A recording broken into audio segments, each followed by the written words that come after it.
Hello everyone, and welcome to the July edition of Foresters Now, coming to you from Foresters House in Toronto. This month, we want to talk about Foresters history. Foresters has 14 decades of history, and in fact, we're approaching our 140th anniversary next year. Quite the milestone.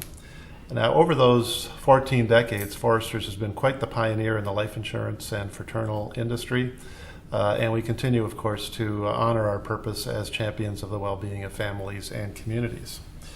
Today, I want to talk about a new, exciting item that we have to show folks, and that is our digital history archive, or as we're calling it, the Foresters Historical Mosaic.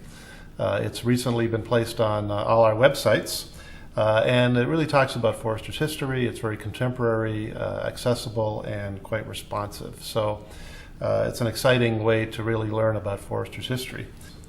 So here with me today to talk about the Foresters Mosaic are Louise Armstrong and Ray Dela Cruz, who are from our corporate marketing team, have been instrumental in putting the mosaic up.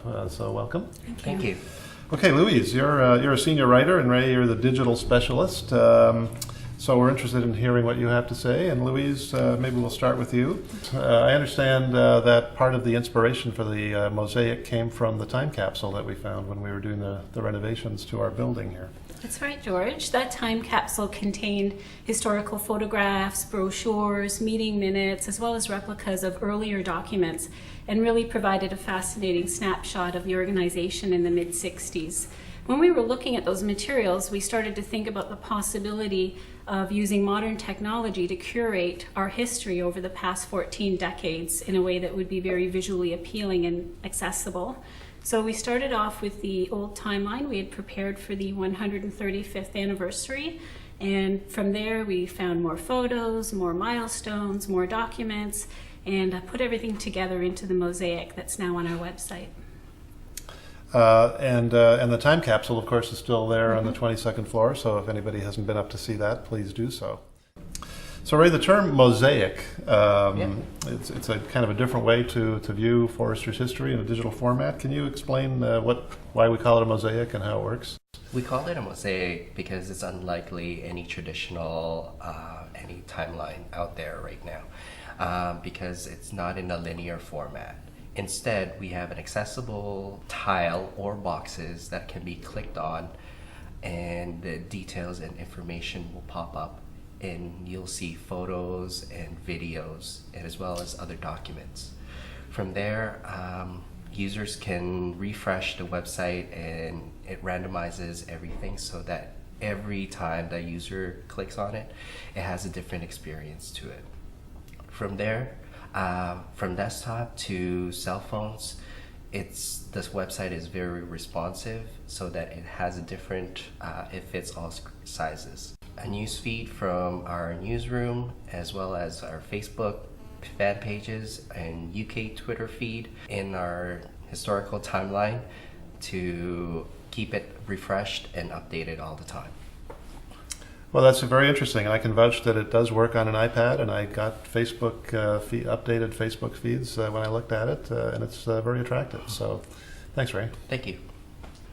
So, Louise, it sounds like you spent countless hours going through all the material, so you must have had some help from folks at Foresters. Can you talk about that? Actually, we had lots of help. This was really a team effort involving many people. We worked very closely with International Brand Communications and spent weeks just pouring through photos and digging through the archives to find content that was not only interesting but also visually beautiful, and luckily we have lots of that.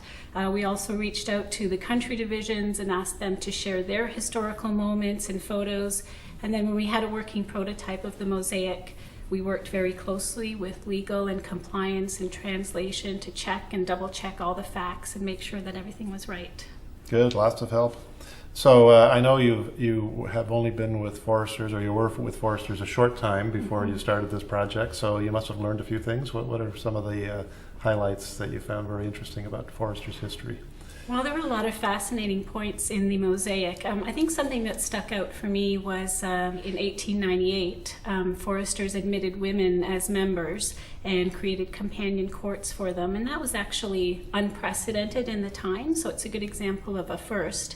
Later on in the 1940s, during World War II, many of the male members had to go off to participate in the war, and so there was an opportunity for the female members to step up and play a more prominent role in the organization. And happily, as we know, that stayed the same after the war was finished. Okay, that's great. Thank you. So we have in our studio audience some folks who have been looking at the mosaic, and I think what we'd like to do is get a few comments from people in the audience at this point. So, Kate, what historical fact stands out for you in Forrester's long history? Well, one of the ones that I really like is the 1993 UK caravan that took goods to Bosnia during that terrible crisis. That had happened just after I arrived at Forrester's, and I became aware of it then, and it really impressed me about the organization. And I also think it set a tone for a new kind of member community kind of events where people got out there and really did something major and active. And it really was an amazing thing. Okay, that's a fact that I'm sure a lot of people are unaware of. Anybody else in our studio audience like to share what they found to be most interesting? One thing I learned, George, was that during the height of the Depression in the 1930s, Forrester's decided to extend its fraternal work beyond its membership to help many of the families that were in desperate need. And today, the community outreach programs remain an important part of what we do. Okay, that's very good. Yes, thank you. Anybody else care to share an observation? Well, as a newer Forrester's employee, I was really interested in the earlier history of Forrester's, and especially about how in 1874 Forrester's had their first court in Newark, New Jersey, and within 4 years it already had 10,000 members in it. So it really speaks to the Forrester's advantage and also the type of difference that we can make in people's lives. That's great, and it's interesting that we have now First Investors located very close to Newark. And I think we have time for one more comment. George, I was quite pleased to read the Mosaic and learn a lot about the company, but as someone who does a lot of technology legal work around here, I was also pleased to read about the award Forrester's UK won in 2007 for its point of sale technology. It's neat to see we're leaders in some areas, and it's great to see they won an award for that technology. So that was news to me and quite exciting. Okay, good. All right, well, thank you to the audience, the live audience here today for sharing some of their thoughts. Thank you to Louise and Ray for participating. Thanks very much. That was very interesting. Make sure that you visit the Mosaic on our websites. I think you'll find it very interesting, and visit it frequently because, as Ray said, it refreshes itself and it's a little different every time you look at it. And it'll continue to grow as we approach our 140th anniversary next year. And keep going to the 22nd floor because we're going to enhance the historical curated items there as well over time as we approach our 140th anniversary. So that's it for this month's Forrester's Now. I'll see you in August where we'll talk about a new topic. Thank you.